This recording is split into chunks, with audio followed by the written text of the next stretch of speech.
Welcome to another edition of the Dementia Care Partner Talk Show.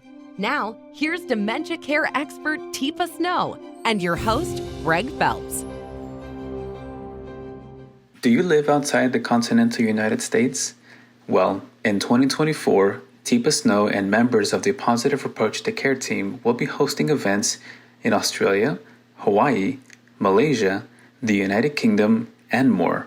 You don't want to miss seeing Teepa live, so to see if she's coming to a city near you, visit www.teepasnow.info/world and select your location.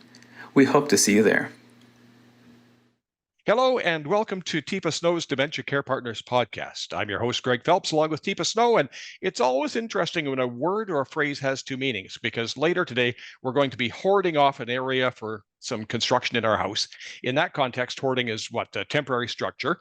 However, the hoarding we're talking about today is something frequently associated with seniors and a TV show. Apparently, it's not that common, but it can be a major problem.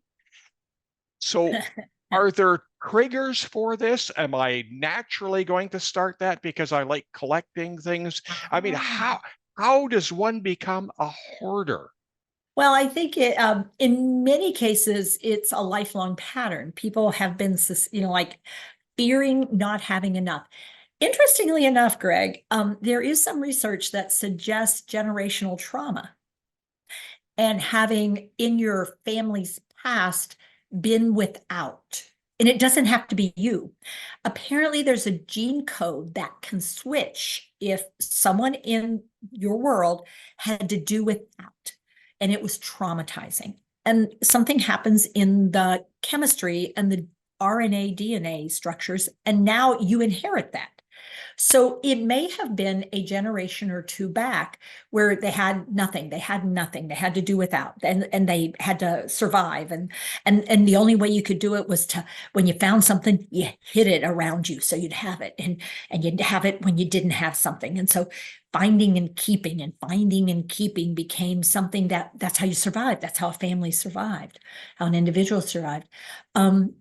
There's another theory that relates to, I have a really huge challenge in relationships. And I have a hard time keeping people. I've been abandoned. I've been trapped and abandoned, and I can't trust people. So I start needing things, because having things, keeping things around me, things that I feel have value, gives me a sense of comfort. And it is my home base now, that I need those things so I feel better. That's what makes me feel whole, safe, complete. I feel comfortable that way. So there's several ideas about it. We do know that there is also some evidence that people who've been collectors, but they collect, but they don't display as much. They collect and they have stuff, but they tend to keep it fairly hidden. Like they have it, but they don't put it out. They just get it and they keep it.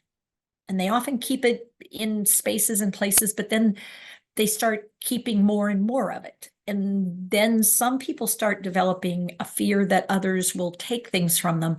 And so they start not wanting people to know what all they've gotten. And so that idea of being paranoid of others entering the space and either judging or taking.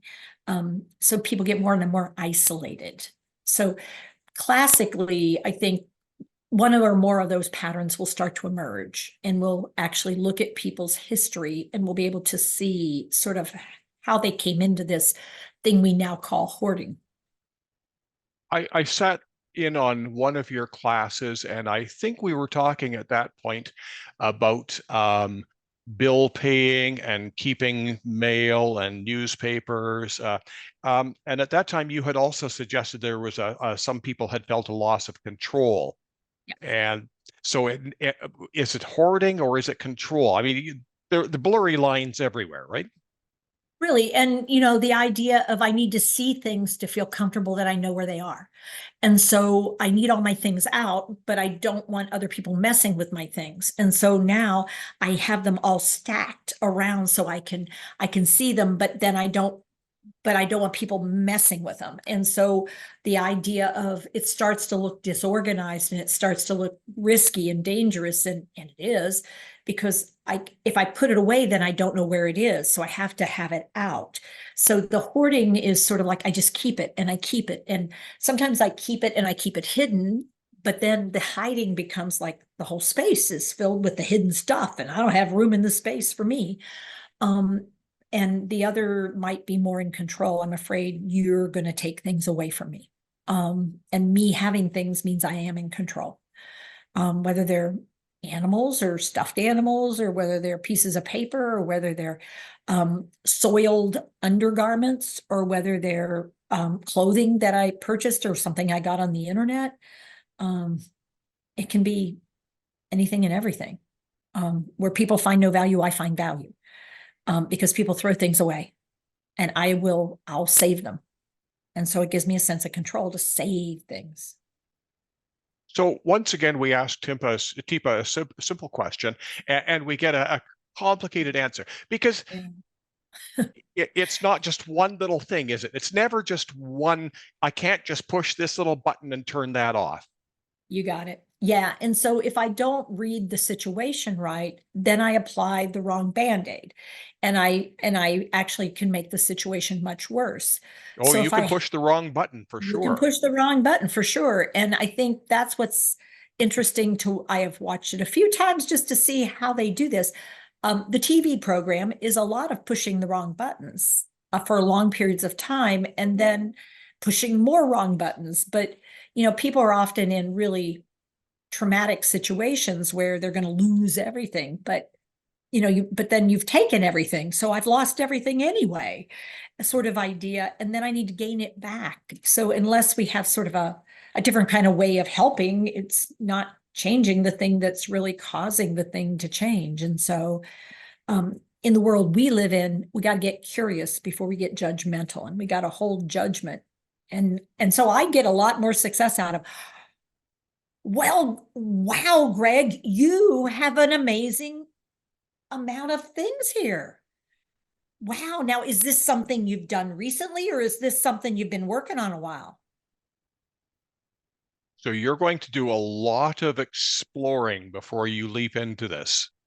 And before I come in many times, I will be honest, I use Vicks Vapor Rub before I enter the space. I mean, I'm just being brutally honest, because often by the time someone asks me to do something, this has really reached proportions of like, oh my. And people have already like thrown their hands up and try to fight, and they've done this. And I find out I've already done some exploration, finding out what has everybody already tried. So I know where we are. And so my go-to is I've got to get into a relationship with you where there's some trust built before I can do anything. So I've got to be in a space where my brain is not going. So this is a bigger problem than some people would like to acknowledge. Is there somebody at PAC, Positive Approach to Care, that I can talk to? Because you're on the road so much, I might want to talk to somebody else before, you get back from Texas or Bolivia or Australia, wherever I might be. Yeah.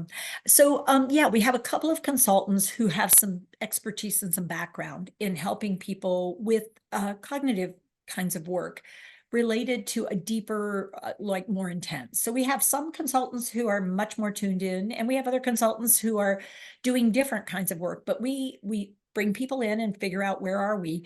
And it usually involves more than one person being involved, because we often have to work with all the players so that somebody doesn't pull the trigger while we're trying to be supportive. It's really a work in progress frequently, without, like ideal outcomes.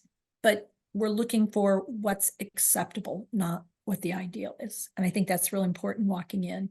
It's like, I'm not here to fix you. I'm here to support you living life. Teepa, thank you very much. Thanks, Greg. You've been listening to Teepa Snow's Dementia Care Partners podcast. For more information, go to teepasnow.com. Hi, I'm Teepa Snow, and you just found our YouTube channel and watched one of our videos. I'm the owner and founder of Positive Approach to Care. Thanks for watching. And if you liked, if you have a comment about, or you would, please share it with people you know. Oh, and if you haven't yet done it, consider subscribing. We'll let you know when the next new video comes out. And you might want to visit our website, www.teepasnow.com, where you'll find other resources as well. See you there.